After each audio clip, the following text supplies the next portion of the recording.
Yesterday we have discussed about the topic case 1 of Gauss's law, that is charge lies inside the closed surface.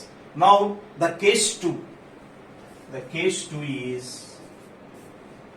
charge lies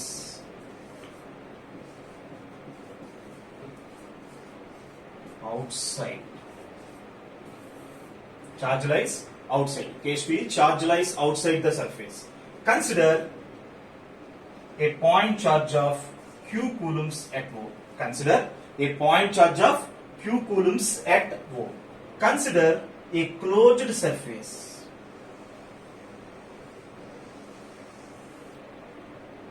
Consider a closed surface like this in the electric field of the point charge. Consider a closed surface in the electric field of the point charge. The lines of force coming from point charge at O. The lines of force coming from point charge at O are intersecting the surface elements ds1 here, ds2, ds3, and this is ds4. Okay, consider a point charge of q coulombs at O. O దగ్గర ఏం తీసుకున్నాం మనం? q coulombs అనే charge తీసుకున్నాం. Consider A closed surface in the electric field of the point charge. దీంట్లో మనం ఏం తీసుకున్నాం? ఒక క్లోజ్డ్ సర్ఫేస్ తీసుకున్నాం. ఎక్కడ తీసుకున్నాం క్లోజ్డ్ సర్ఫేస్? మనం తీసుకున్న పాయింట్ చార్జ్ వల్ల వచ్చిన ఎలక్ట్రిక్ ఫీల్డ్ లో ఒక క్లోజ్డ్ సర్ఫేస్ ని తీసుకున్నాం. The lines of force coming from point charge at O are intersecting the surface elements ds1, ds2, ds3 at P, Q, R, S respectively. మనం తీసుకున్న పాయింట్ చార్జ్ ఇచ్చే lines of force మనం తీసుకున్న close surface ని 4 points దగ్గర intersect ఉంది. ఎక్కడది? P, Q, R and S. ఆ ఎలిమెంట్స్ ఏమనుకున్నాం? ds21, ds2, ds3, ds4 అనుకున్నాం. Let d omega is the solid angle made by considered elements at O. Let d omega be the solid angle made by considered element at O. మరొకసారి చెప్తాను చూడండి, ఏం తీసుకున్నాం మనం? Consider A point charge of q coulombs at O. O దగ్గర q coulombs అనే charge తీసుకున్నాం.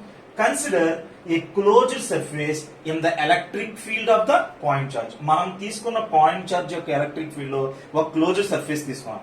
The lines of force coming from point charge at O are intersecting the surface elements ds1, ds2, ds3, ds4 at P, Q, R and S as shown in the figure. మనం తీసుకున్న closed surface దగ్గర ఎక్కడెక్కడ ఈ lines of force intersect చేస్తున్నాయి? ds1 అనే element ఏమో P దగ్గర, ds2 అనే ఎలిమెంట్ ఏమో Q దగ్గర, ds3 ఏమో R దగ్గర, ds4 ఏమో S దగ్గర. మనం ఏం ప్రూవ్ చేయాలి? గాసెస్ లా. మన అసలు ప్రూఫ్ ఏంటి? గాసెస్ లా. గాసెస్ లో మనం స్టేట్మెంట్ చెప్పుకున్నాం లాస్ట్ క్లాస్. ఏంటిది? The total normal electric flux emanating from A closed surface is equal to 1 by epsilon naught times the total charge enclosed by the surface. The total normal electric flux emanating from a closed surface is equal to 1 by epsilon naught times the total charge enclosed by the surface. ఇప్పుడు మనం తీసుకున్న charge out side తీసుకున్నాం. ఇది ఈ విధంగా consider చేసుకున్నాం. ఇప్పుడు మనం ఏం చేద్దాం? ఎలక్ట్రిక్ ఫ్లక్స్ కడదాం. ఎక్కడెక్కడ కడదాం? P దగ్గర, Q దగ్గర, R దగ్గర, S దగ్గర. ఈ 4 పాయింట్స్ దగ్గర ఎలక్ట్రిక్ ఫ్లక్స్ ఎంత ఉందో కడతాం. ద ఎలక్ట్రిక్ ఫ్లక్స్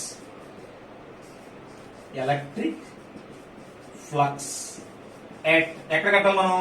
P దగ్గర. The electric flux at P through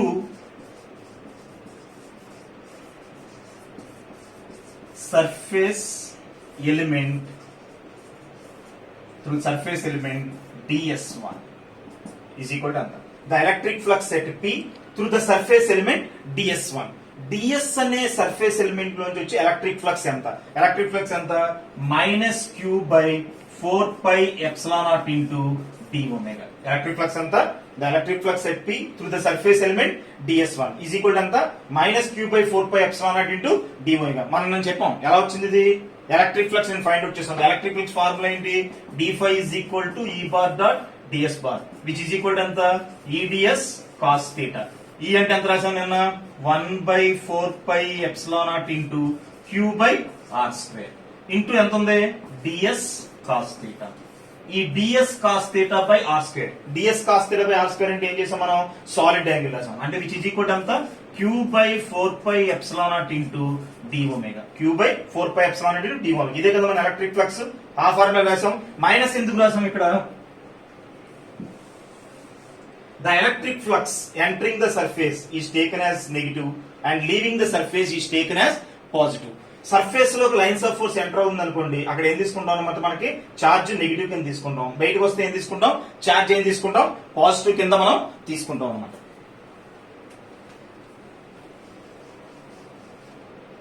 ఇప్పుడు మనకి ఈ DS1 అనే ఎలిమెంట్ తీసుకున్నాం అనుకో, ఈ DS1 element lines of force ఏమవుతున్నాయి? ఎంటర్ అవుతుంది. ఎప్పుడైనా సరే లైన్స్ ఆఫ్ ఫోర్స్ ఎక్కడ ఉంటాయి? పాజిటివ్ చార్జ్ నుంచి నెగిటివ్ చార్జ్. ఇది Q అనేది పాజిటివ్ చార్జ్ కాబట్టి ఈ లైన్స్ ఆఫ్ ఫోర్స్ లోపలికి వెళ్తున్నాయి. ఇక్కడ ఏ చార్జ్ ఉండాలి?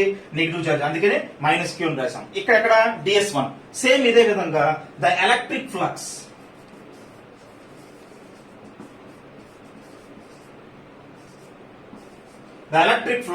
at P. The electric flux at P అయిపోయింది కదా. నెక్స్ట్ ఎక్కడ అన్నమాట? at Q.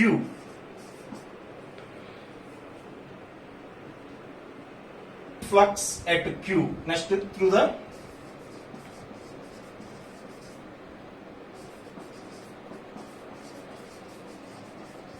surface element.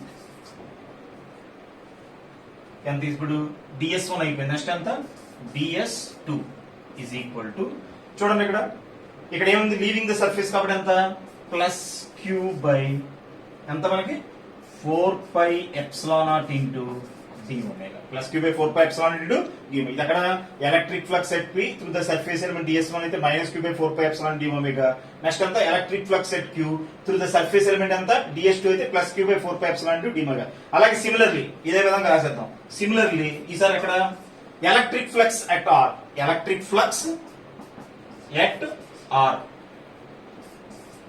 Similarly, electric flux at R through the surface element of the DS3. Through the surface element DS3. చూడండి ఇక్కడేమో ఎంటర్ అవుతుంది, ఇక్కడ బయటకు వస్తుంది. ఇక్కడ ఏమవుతుంది? మళ్ళీ ఎంటర్ అవుతుంది కాబట్టి ఏమవుతుంది? చార్జ్ ఇక్కడ నెగిటివ్ చార్జ్. అంటే -Q by 4πε0 into D omega. R అయిపోయింది. నెక్స్ట్ ఫైనల్ గా ఇక్కడ ఎలక్ట్రిక్ ఫ్లక్స్ ఎట్ ఫైనల్ గా ఏమవుతుంది? బయటకు వస్తుంది. సిమిలర్లీ ఎలక్ట్రిక్ ఫ్లక్స్ ఎట్ ఎప్పుడు at R అయిపోయింది కాబట్టి at S through the surface element ఎంత? DS4 ఎంత? Plus Q by 4πε0 into D omega. Plus Q by 4πε0 into D omega. ఓకేనా? మరొకసారి చెప్తాను చూడండి. ఏం తీసుకున్నాం మనం? O అనే పాయింట్ దగ్గర Q కూలమ్స్ అనే చార్జ్ తీసుకున్నాం. దాంట్లో ఏం తీసుకున్నాం? ఒక క్లోజ్డ్ సర్ఫేస్ తీసుకున్నాం. దానికి ఎలక్ట్రిక్ ఫీల్డ్ మీరు అబ్జర్వ్ చేసినట్టయితే ఈ కేస్ 2 లోకి వస్తే చార్జ్ ఎక్కడ ఉంది? మనకి సర్ఫేస్ బయట ఉంది, అవుట్ సైడ్ ది సర్ఫేస్ ఉంది. ఈ O నుంచి వచ్చిన లైన్స్ ఆఫ్ ఫోర్స్ ఈ సర్ఫేస్ ని 4 పాయింట్స్ దగ్గర అంటే PQRS ఆ ఎలిమెంట్స్ ఏంటి? DS1, DS2, DS3, DS4 దగ్గర ఇంటర్సెక్ట్ అవుతుంది అనుకున్నాం. ఇప్పుడు మనం ఏం చేద్దాం? ఎలక్ట్రిక్ ఫ్లక్స్ కడదాం ఈ 4 పాయింట్స్ దగ్గర. Electric flux at P through the surface element DS1. DS1 నుంచి వచ్చే ఎలక్ట్రిక్ ఫ్లక్స్ ఎంత? -Q by 4πε0 into D omega. Q దగ్గర ఎంత? Plus Q by 4πε0 into D omega. R దగ్గర ఎంత? -Q by 4πε0 into D omega. S దగ్గర ఎంత? Plus Q by 4πε0 into d1. ఈ మొత్తం కూడా ఎక్కడి నుంచి వస్తున్నాయి? ఈ క్లోజ్డ్ సర్ఫేస్ దగ్గర. దేర్ఫోర్ ఫైనల్ గా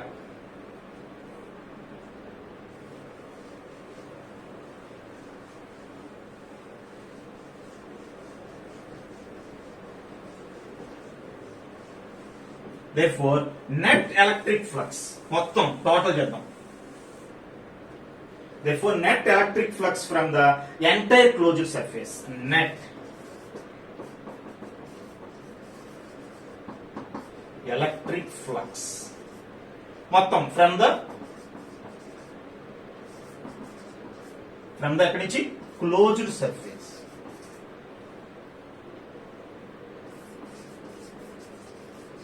సర్ఫేస్ ఎంత? Net electric from the closed surface. ఇంత నుంచి మనం తీసుకున్న పాయింట్స్ అన్ని మొత్తం కూడా ఫస్ట్ ఎంత? -Q by 4πε0 into D omega. Next రెండోది ఎంత వచ్చింది? DS1. ఇది DS1 ఇది ప్లస్ Q కదా, ఇది plus Q by 4πε0 into D omega. ఎక్కడ? Q దగ్గర. R దగ్గర ఎంత? -Q by 4πε0 into D omega. Final గా S దగ్గర ఎంత? Plus Q by 4πε0 into D omega. మీరు అబ్జర్వ్ చేసినట్టయితే ప్లస్ మైనస్ మొత్తం ఏమైపోతాయి? క్యాన్సిల్ అయిపోతాయి. అంటే విచ్ ఈజ్ ఈక్వల్ ఎంత?